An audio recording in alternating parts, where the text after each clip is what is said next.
कभी ना कभी बचपन में हम सब ने साइकिल चलाना सीखने की कोशिश की है। मैंने भी की है। मैंने एक दोस्त की साइकिल उधार ले ली और एक खुले और सूने मैदान में गया। जाहिर है कि मैं ये नहीं चाहता था कि मैं रास्तों पर अभ्यास करूं और कोई मुझे साइकिल से गिरता हुआ देखे। मैंने साइकिल को दौड़ाया और कूदकर उस पर चढ़ गया और पैडल घुमाने की कोशिश की, लेकिन मैं संतुलन खो बैठा और धड़ाम से गिरा। मैं बार बार गिरता रहा, कभी दाईं ओर तो कभी बाईं ओर, लेकिन मैं हार नहीं मानने वाला था।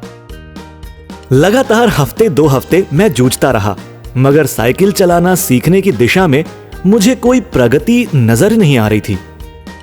लेकिन इसके बाद एक सुबह अचानक जानते हैं क्या हुआ? वाह!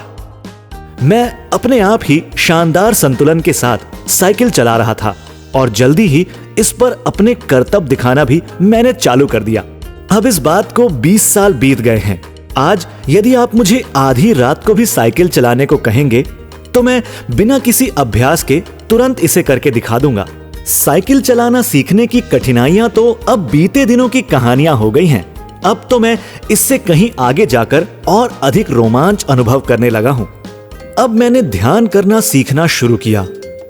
हे भगवान, ये मुझे बड़ा कठिन लगा। जैसे ही मैं ध्यान में बैठता तो कभी पांव में चुभन लगती, तो कभी कान खिंचने से लगते, कभी पसीने की एक बूंद मेरी नाक पर आ जाती, तो कभी दूर किसी कुत्ते के भौंकने की आवाज पर ध्यान चला जाता। हे प्रभु, ढेर सारी कठिनाइयां हैं ध्यान लगाने में। ठीक इसी दौरान मुझे साइकिल चलाना सीखने का अनुभव याद आया और तुरंत मेरे भीतर एक नया जोश दौड़ गया।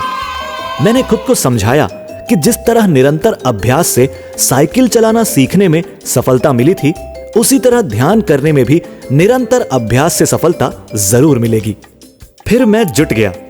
ठीक जिस तरह साइकिल में मैं हैंडल को दोनों ओर से पकड़कर संतुलन बना रहा था, वैसे ही मैंने भगवान के एक नाम और एक रूप को चुना, फिर उस पर ध्यान केंद्रित करके संतुलन पा लिया। यह वास्तव में बड़ा ही सरल है। भगवान के एक सुंदर स्वरूप की कल्पना करें और उस स्वरूप के नाम का जाप करें। मन को नाम और रूप पर ही केंद्रित करके रखें। इसके अनुभव आपको चकित कर देंगे। मेरे लिए तो इस तकनीक ने जादू का काम किया है और अब मैं ध्यान का बड़ा समर्थक बन गया हूं। यकीन मानिए, आप भी ये कर सकते हैं।